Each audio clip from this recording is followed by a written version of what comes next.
everyone. So you can see the slide that I have up there. This is a Lightspeed free webinar, an economic recap of 2019 with Mark Schug, Wednesday, December 4th. Just have to go through a few quick disclaimers before we begin.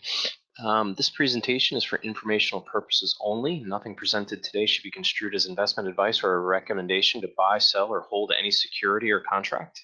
Since we don't know everyone's investment objectives or risk tolerance, we are not endorsing any specific trading strategies. Security, derivative, and futures trading involves a substantial risk of loss and is not suitable for all investors. Each investor must consider whether it is a suitable investment, since you may lose all or more than your initial investment. Past performance is not indicative of future results. Lightspeed is a division of Lime Brokerage LLC. Lime Brokerage is not affiliated with these third-party market commentators, educators, or service providers. Data, information, and material are provided for informational and educational purposes only. This content neither is nor should be construed as an offer, solicitation, or recommendation to buy or sell any securities or contracts. Any investment decisions made by the user through the use of such content is solely based on the user's independent analysis, taking into consideration your financial circumstances, investment objectives, and risk tolerance. Lime Brokerage does not endorse, offer, nor recommend any of the services or commentary provided by any of the market commentators, educators, or service providers, and any information used to execute any trading strategies are solely based on the independent analysis of the user. Okay, so my name is Joe Ely. I'm a registered rep here at Lightspeed. If you have questions, you can always reach out to me directly, and my email's posted.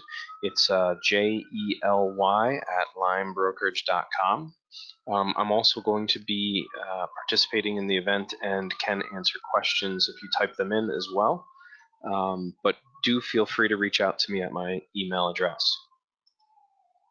So at the end of the event, we're going to have one lucky attendee will be randomly selected to win a Lime duffel bag. So if you stay to the end and you're in the room, you could possibly win.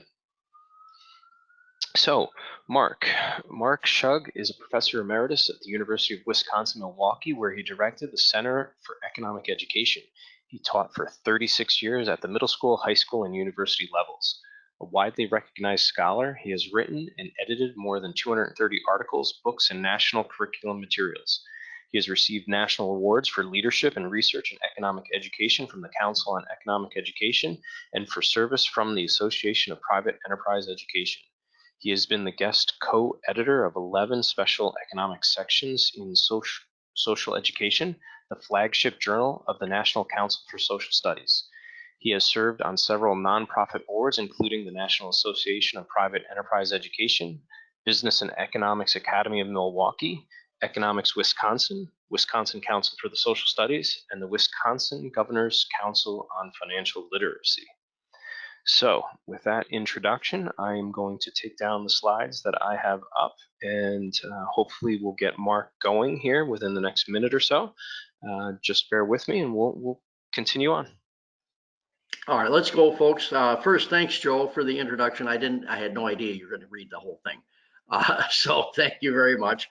And thanks to Joe and the folks at Lightspeed and at Lime Brokerage for asking me to come.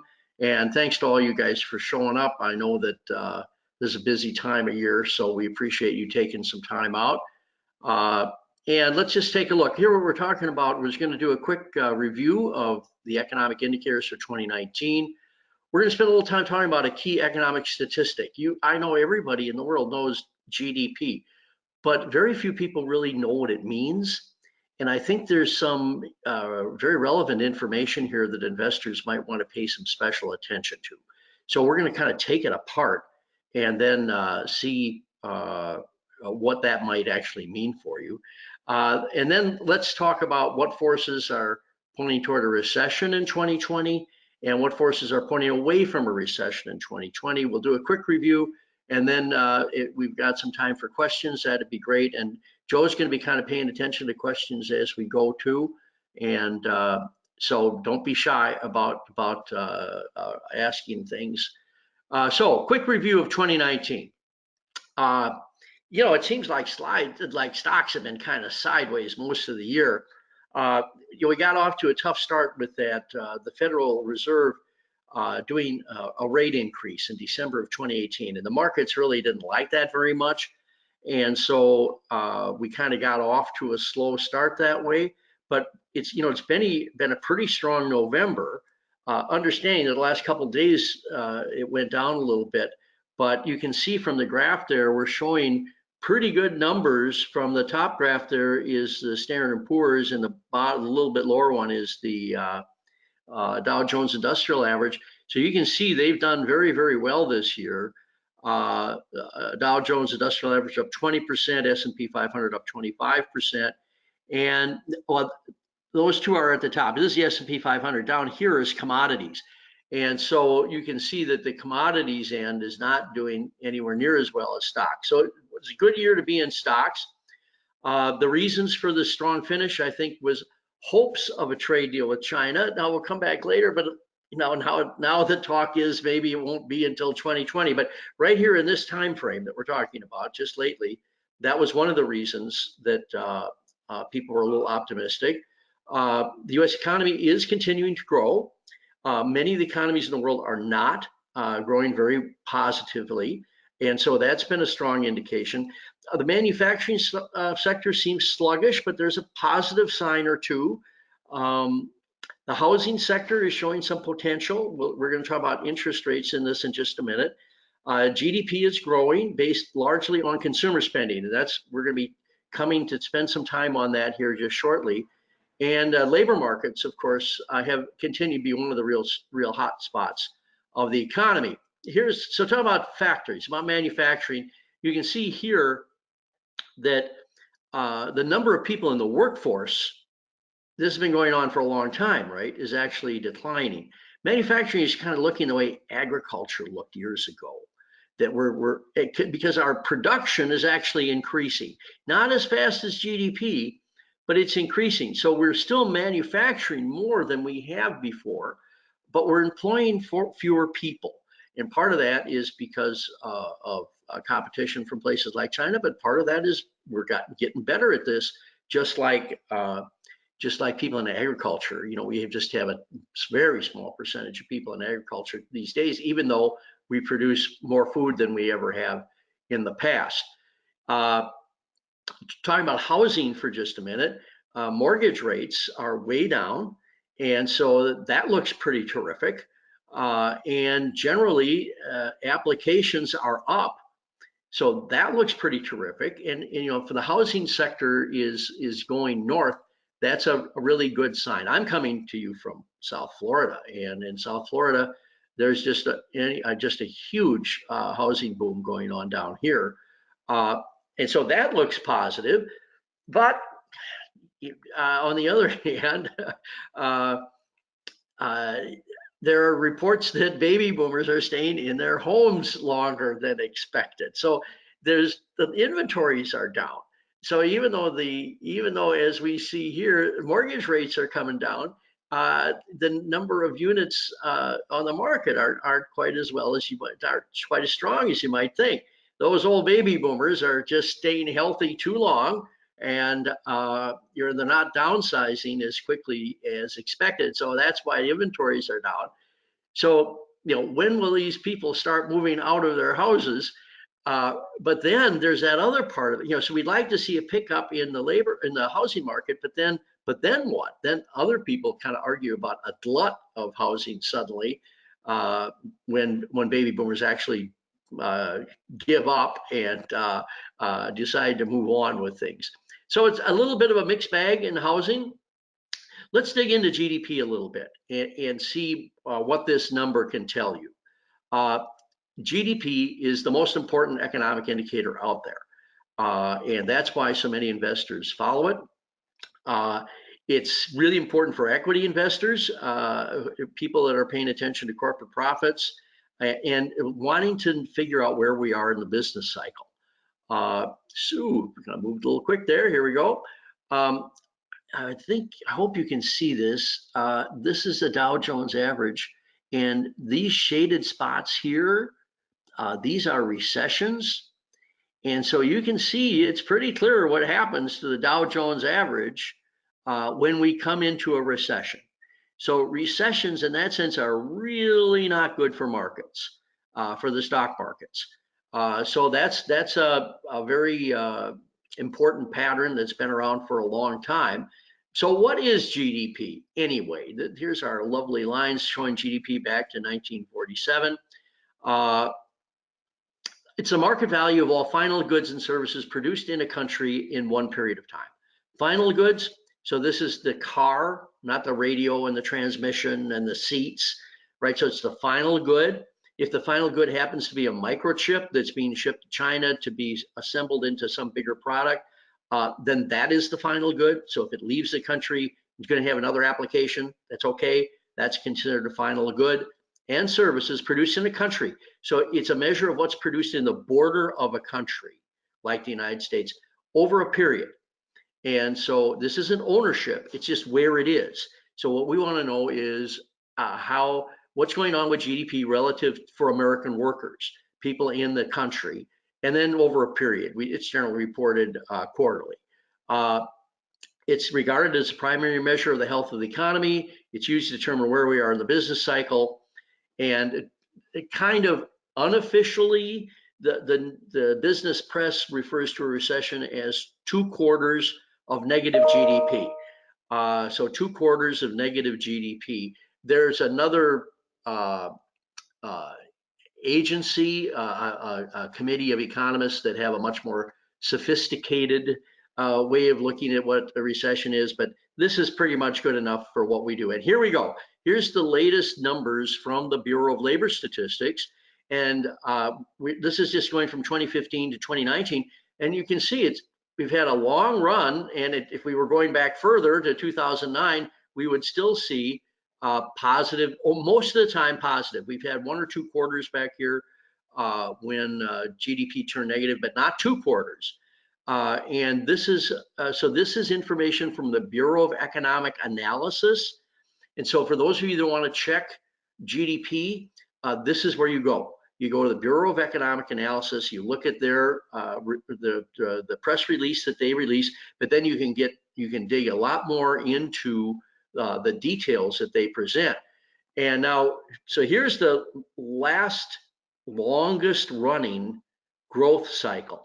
1999 March first quarter to November 2001 fourth quarter. So this is the Reagan-Clinton era, and that was 120 months of continuous expansion.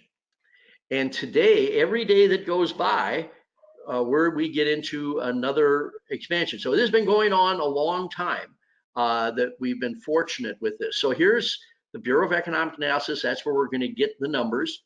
And this is called an expenditure approach. So US GDP equals the amount of production in the economy.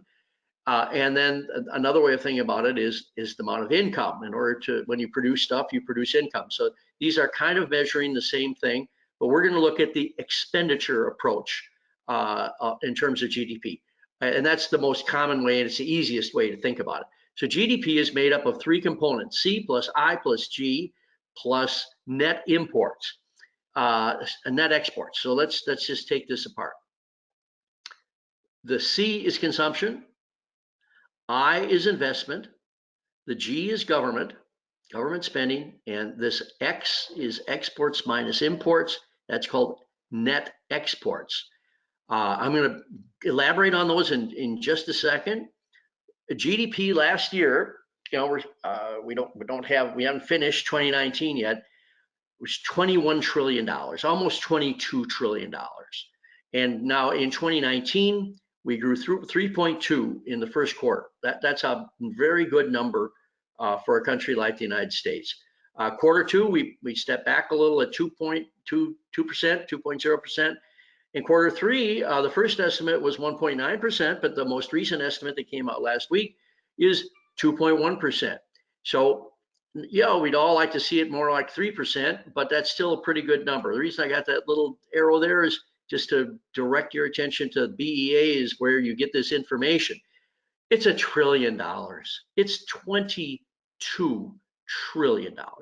I don't know how anybody thinks in those terms. How big is a trillion? I really did look up in Webster's dictionary. It turns out that their second definition is it's a really, really big number. So that's not very helpful. But if you were to use an analogy, so it's 1,000 billion. Okay, once again, I don't understand a billion, never mind a trillion. And so if we were to use an analogy in time, 1 million seconds ago would be 12 days ago. 1 billion seconds ago would be 32 years ago. And 1 trillion seconds ago would be 32,000 years ago. So I sometimes get undergrads, and we just were talking about, the size of the economy is about 22 trillion. And the next day in class, they say, it's 22 trillion or billion or something like that. Well, you're only 1,000 times off. I mean, these are not trivial differences here. So when we're talking about $1 trillion, it's a whole lot of money. So the way I try to get my arms around it is, this is a slide showing the U.S. economy by state, but then we've taken other countries and tried to get an approximation of their GDPs relative to states. So let me just direct your attention to a couple of things. Here's California. The California economy is about the size of the United Kingdom. It's slightly bigger. So one of the major economies in the world, the United Kingdom, that's just California. Texas is the size, has a slightly less size of an economy than Canada. The last time I did this, and we stopped doing it because the Russian economy is not doing very well, the Texas economy all by itself is larger than the Russian economy. Here's Florida. Florida has an economy slightly smaller than Mexico. The whole country of Mexico is slightly smaller than Florida, or Florida is slightly smaller than Mexico. And so we could fly around here. Wisconsin is about the size of Singapore. So there's just a lot of here. Illinois, where some of you might be, is the size of the Netherlands. I have students, and maybe you have friends. Saudi Arabia is regarded as this very, very wealthy country. It has an economy the size of Pennsylvania. So so if you're trying to get your arms around really big numbers, that really gives you an idea of how truly massive the United States economy is. Won't be long, and China will be the same size, but China's producing their GDP with what, 1.2 billion people? We're producing the same amount of GDP with 330 million people. So this is still a substantial operation here. So let's look at these numbers, this kind of breakdown now. I want to just kind of take that apart for you so that we can kind of get a better sense of this. So everybody says consumption is the biggest part of the economy, and it is. It's 2/3 of GDP. So that's why they say, the consumers are running to the stores, and they are. Christmas spending apparently is up about 14% year to date. And so it's a huge part of the economy. So when households are spending, that's a great thing. But this is always broken down further by the BEA to show spending in durable goods and non-durable goods. Now, durable goods are exactly what you think they are. They're cars and refrigerators and appliances, stuff that lasts a long time. Non-durable goods are also what you think they are: toothpaste, lettuce, eggs, things that deodorant, things you use up. So when we're looking at a sign for a recession, it's this one. If we start to see a decline in durable spending, spending on durable goods, that's kind of an early indication, perhaps, that the economy is slowing down. And then the other thing we spend things on are services, and that's, of course, an increasingly large part of the economy. Now, this is the one I really want to talk about, is investment. This is not investing in stocks and bonds. Unfortunately, economists all the time have definitions that are different from the way we commonly use words. And it's kind of a joke among economists. We redefine the words, and then we make fun of people who don't know the words. But never mind. Investment, in this sense, in the GDP sense, is business spending. So this is spending on new plants, software, new equipment. The only thing that's not business spending in this whole category is new homes. New homes, not used homes, new homes. So I'm in the middle of a new development here in South Florida. Every one of these new homes that were built in 2019 count in GDP for 2019. Homes that were built years ago, they counted, if your home was built in 1960, it counted in 1960 GDP. So this is mainly, though, business spending, okay? And new residential housing. It also counts inventories. But this is, see, whereas consumer spending is sort of what's happening right now. It's money going into the stores, being spent, okay? This, when you're building new plants, new equipment, new software, that's the stuff that's going to produce goods and services in the future. And that's why watching investment is such an important number. I guess I probably, no, I don't have something more on.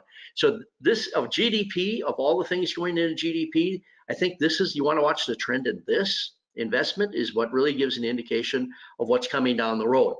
Government spending is government spending. So this is federal, state, and local spending.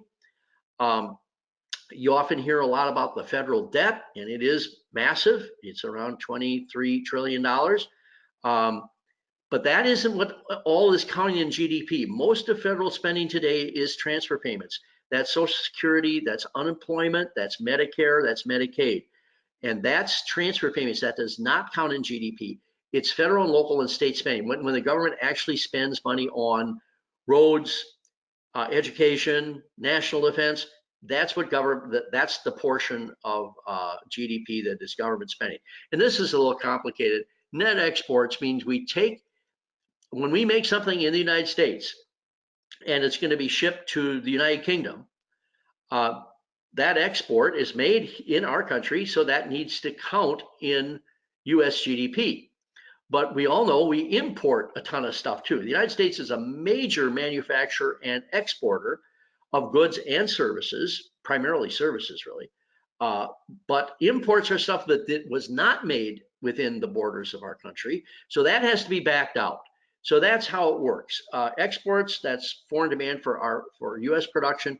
Imports is our demand for foreign production, all those things we buy from China and Japan and South Korea. And this is what President Trump talks about as being the trade deficit. And he thinks we're losing out to nations like China. This number has been negative since the 1960s.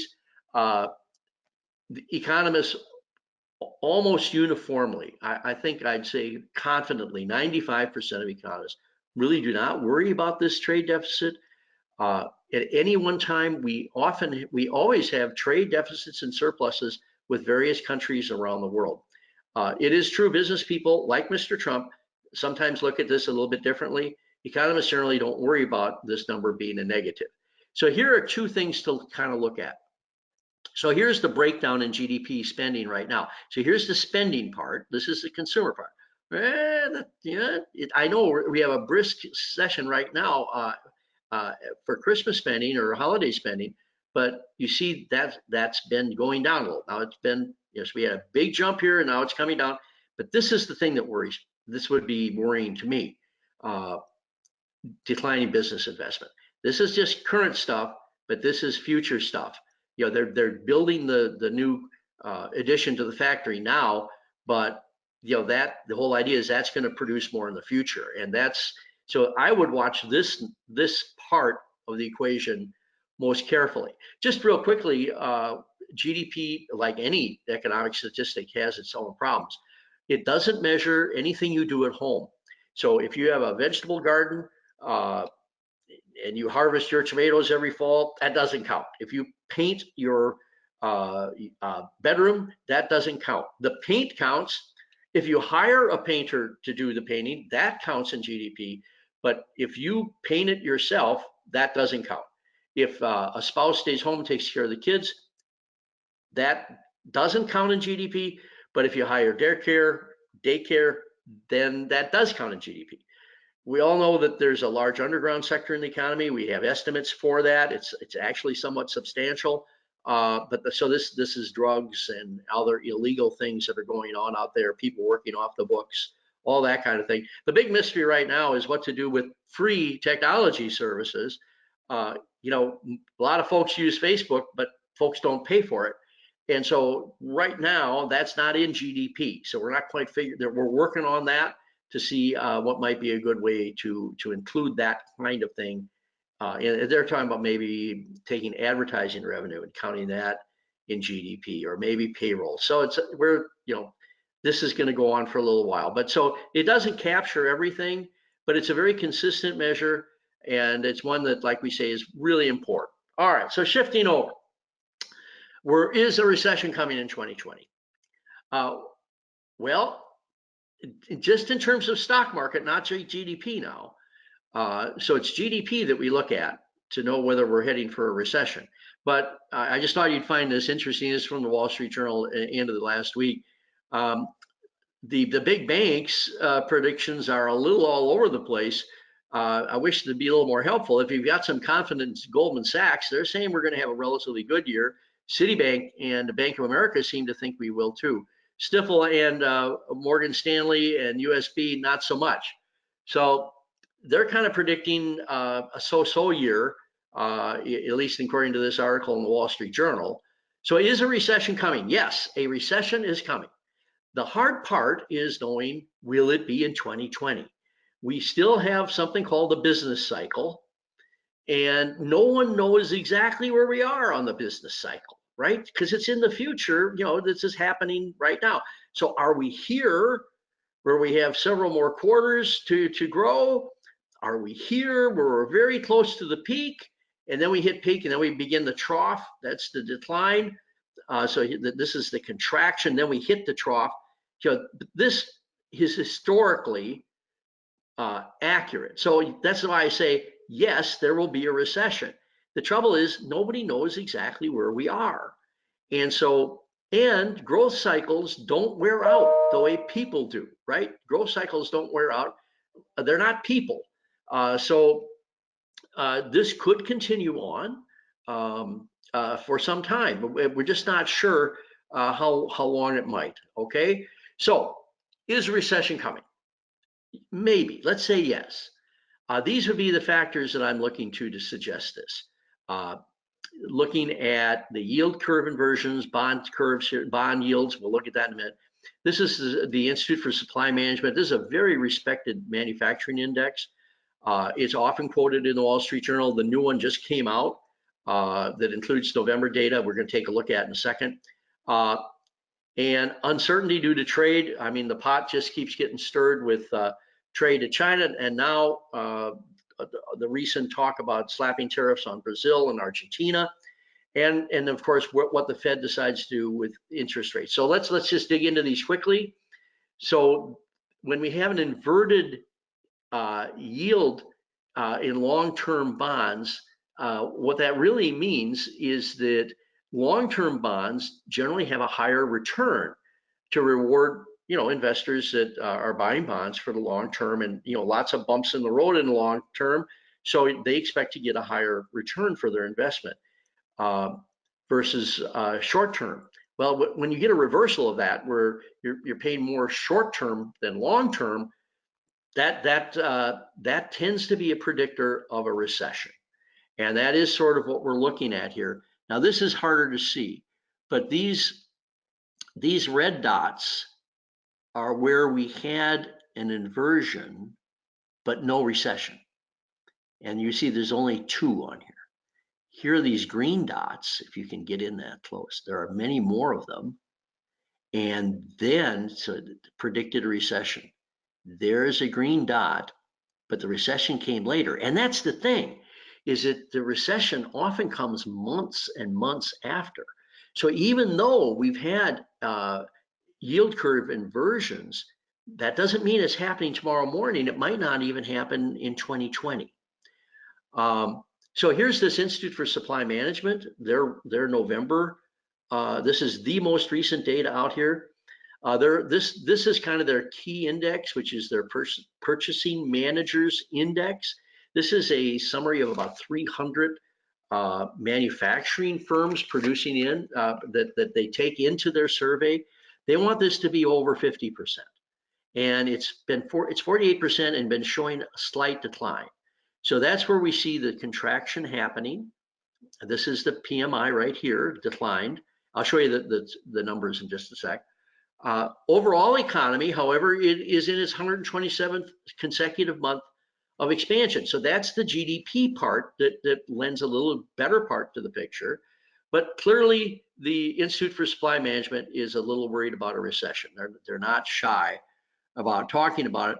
So here's the PMI, and you can see it in November was 48.1, down from October. Production is down. Customer inventories are down. But the overall economy is growing, but growing slower. And this is the 127 months in a row here. So, we're seeing generally slower manufacturing. Now, this is manufacturing. Big part of the economy. We're not talking about ag, and we're not talking about services. But the services picture looks somewhat similar. Just talking about the trade situation for a minute. Adam Smith is the father of economics, very well known for being supportive of free trade, and it's true that many economists in the country are very supportive of free trade. The Federal Reserve estimates that if we had not had this round of tariffs that we've been having with China especially, the GDP would have actually, we would have been here instead of here. That would have added 1%. So instead of being at 3.1 this quarter or 2.1 this quarter, we might have been at 3.1 this quarter. Now, obviously, that makes a big difference. So on the one hand, some policies have stimulated some economic growth, but other policies, like our trade policies, create this uncertainty. And it's not so much that the tariffs themselves are all that damaging, although they do damage. It's that businesses want certainty. They want to know what's around the corner. And like I say, when you get announcements that, hey, we're putting tariffs on Argentina and Brazil, of course that shakes the market because they don't know what's coming next. And the Fed is trying to counter Adam Smith's revenge. And so remember, they were raising interest rates right at the tail end of 2018, and now we went through 3 cuts. But it seems clear now that Jay Powell and the board, Jerome Powell is the president, chairman of the U.S. Federal Reserve Board. This is the board at one of their meetings, that they're going to hold steady. It looks like they're going to just pause right now to see what's going to happen. But if you don't mind just a skeptical comment, I don't know the Fed can really do too much one way or the other. Interest rates are quite low already. They could lower them a little bit. The markets love it when they lower them, but I'm not sure how much potency that's going to have these days, given that they're already quite low. Okay, just to give you a look here, the interest rate that the Fed sets or tries to set, they have to do it through their market operations, is the federal funds rate. And so here you see this cut right now that's been going on. Is a recession coming soon? No. What's the other side of the picture to how to figure out where we are here in the business cycle? The leading economic indicators are generally positive. They could be better. Consumer confidence is generally positive. The labor markets are very positive, and inflation is very positive in the sense that we have almost none. Looking over here, this leading economic indicators. This is a report done by the Federal Reserve Bank of Philadelphia, and you can see they're still staying in a fairly positive range. And this includes state housing permits, unemployment claims, delivery times, and interest rate spreads. And so their index, which has really been very predictive of what's going on, still remains positive. So in terms of the kind of basics in the economy, maybe the fundamentals of the economy, they're saying it looks pretty good.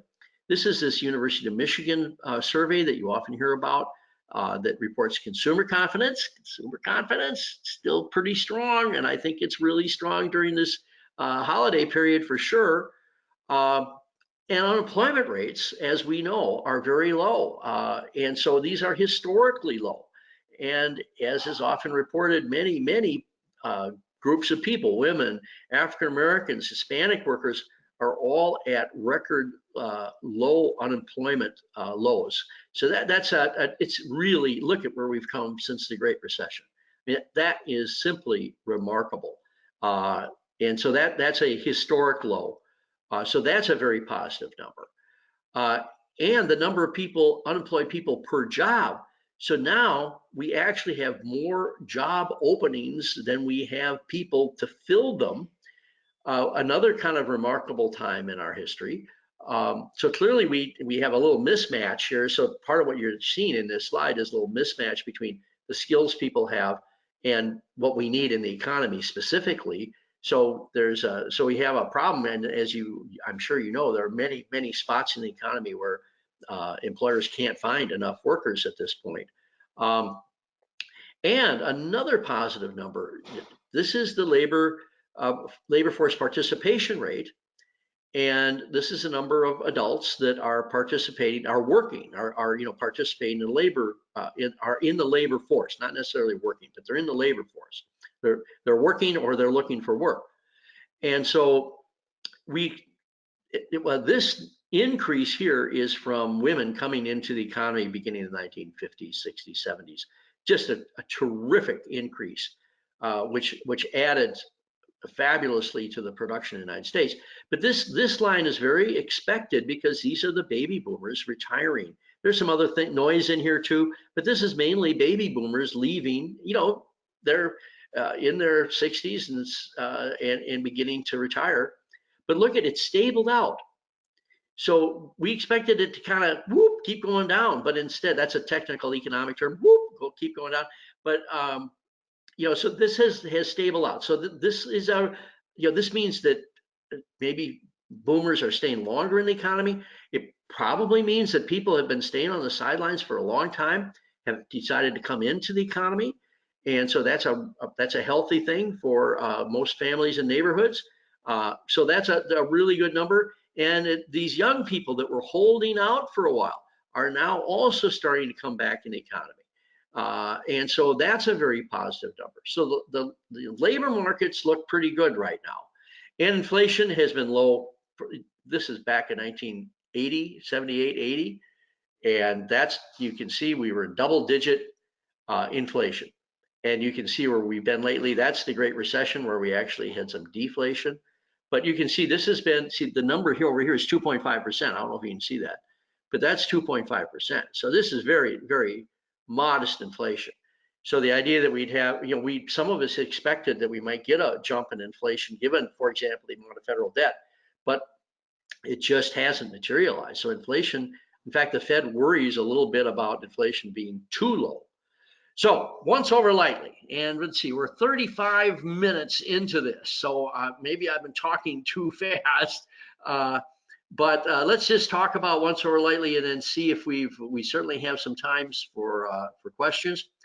So 2019 seems to be ending strong. Stock market seems strong. Housing, we see a little up and down there, but with those low mortgage rates, that's very suggestive. Manufacturing, we saw a little soft, but we did see an increasing amount of it, which was a good thing. The trend doesn't look quite as good, and GDP continues to be positive. And is a recession year? Well, the inverted yield curves that we saw are indicative that we may see a recession in 2020. But again, sometimes it's 14 months between seeing the inverted yield curve and the actual recession occur. Like I say, there will be a recession. The question is just when exactly is it going to happen?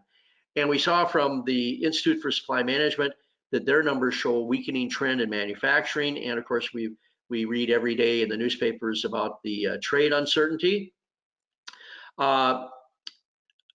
Trend suggesting a recession is off into the future a little further. The leading index for the United States, published by the Philadelphia Fed, consumer confidence continues to be high, and the employment picture is kind of amazing. So those might be reasons why the recession is off into the future, and these might be reasons why, too, even if we get one, it would be a short one, and that would really be good news. Well, this is our first effort at a economics-oriented new webinar, and we're talking about launching a new webinar series called Get the Economics Edge for Smarter Investing. And the first one up in the new year is going to be a seminar focusing on something you may have heard of called behavioral finance. This Richard Thaler at the University of Chicago, yes, won a Nobel Prize on this, and he points out that investors make predictable mistakes. Meaning they don't make the right move, like they are loss adverse. So once you hold a stock, there's an inclination to keep it, even though you should sell it. And so they talk about, are investors predictably irrational? That is, by and large, we think people are rational actors, but do we make some mistakes? We have certain rules of thumb that we follow that really don't make a lot of sense, that lead us into making some bad financial decisions. And they say even institutional investors are subject to these same kind of biases that retail investors are. So we don't have a date yet for this show, but if you're interested, I may do it myself, but I may also see if I can get a colleague of mine, Scott Niederjohn, who's a dean of the School of Business at Lakeland University in Wisconsin, to see if he might be able to do it. This is me. I'm Mark Schug, mschug at uwm.edu, and please feel free, if you would like to get a copy of the slides, no problem at all. Just send me an email, mschug at uwm.edu, and I'll be just delighted to send you a copy of the slides. And if you want to learn more about me, but I got this big introduction from Joe in the beginning. But anyway, that's markschug.com. That's far less important than this is. If you have an additional question that we haven't addressed, or if you want to get a copy of the slides. So Joe, that's all I've got right now. Okay, great. One question just popped in. What mechanism could stoke inflation? Oh, nice.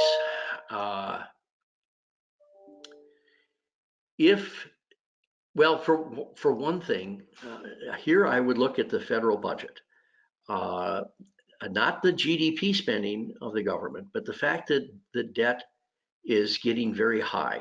It seems that there are no people in either of our fine political parties are willing to talk about this. We have a very large national debt. We're going to run $1 trillion deficit this year in peacetime.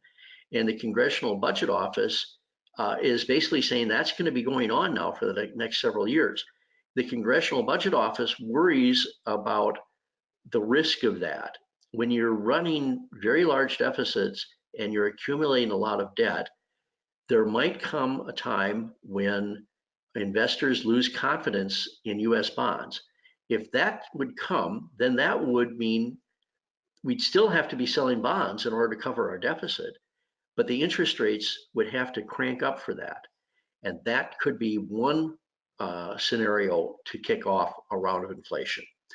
Another potential threat is the Federal Reserve, when it did its quantitative easing policies, acquired a great number of US treasuries and other financial instruments.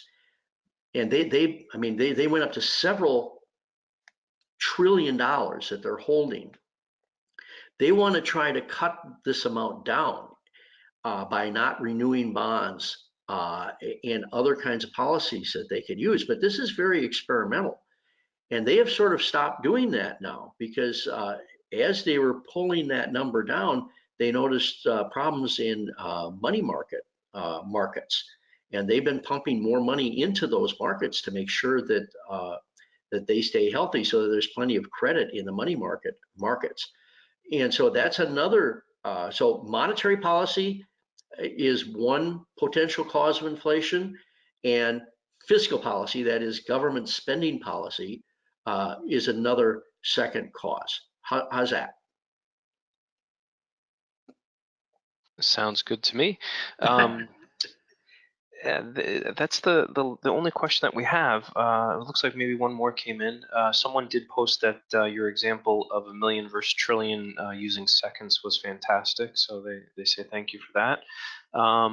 Great presentation, Mark. Quick question regarding the actions of the Fed. Insert liquidity at the end of the last quarter. Can you comment on it? Yes. This is a fairly recent development. During the Great Recession, we had a problem in where it looked like money markets were not going to be solvent. And the Fed rushed in at that time to make loans into that market, into the institutions, into that market. They're collateralized loans. I mean, they have to be paid back, but to make sure that there was plenty of liquidity, that the banks had and the institutions had plenty of money to support their money market funds. But this has been a little bit of a hiccup. I think yesterday, today is Wednesday, it may have been Monday. I think they pumped in $95 billion. It's not widely reported to these institutions in the forms of loans to try and make sure that they're plenty solvent in the money market accounts. Well, you don't want to see anything go south in a money market account. I mean, for all of us, that's basically cash. So this is, again, this unwinding of the Federal Reserve's giant reserve that they have. And so this is new ground for the Fed. They exude a lot of confidence. I go to some Federal Reserve meetings and I do a little consulting now and again. And while they exude a lot of confidence, this is all kind of new territory for them. So that's something to keep an eye on. Anything else, Joe, or anybody? I think that's it. I don't see any other questions.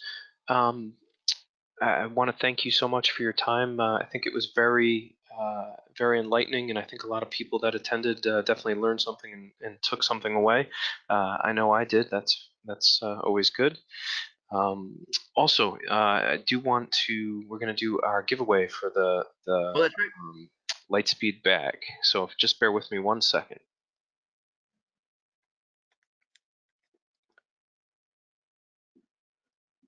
Yeah, we've had a few more people post in the questions. Great presentation. Thank you very much. And the winner is going to be Harold Leinendecker. Sorry if I mispronounced your name. So if you could just, Harold, if you could just type your address in the questions, only I'll see it, and we'll get that shipped out to you. Thank you so much, everyone, for attending. Mark, do you have anything else? No, I just want to thank everybody for attending, and thank you, Joe, for asking me to be involved. And I just encourage you, if you like those slides, and thank you for the nice comments that people made. The mshug at uwm.edu. I'd be happy to share anything you want. Ask questions, I can send you slides, whatever you like. Okay, thanks everybody. Thank you, Mark. All right, everyone, that ends our webinar for the evening. Harold, I have your address, so we'll get that Lightspeed Lime Brokerage bag out to you shortly, within the next few days. And hope you guys join us for some of our upcoming webinars. We'll have another one coming out soon. Thank you all. Have a good night.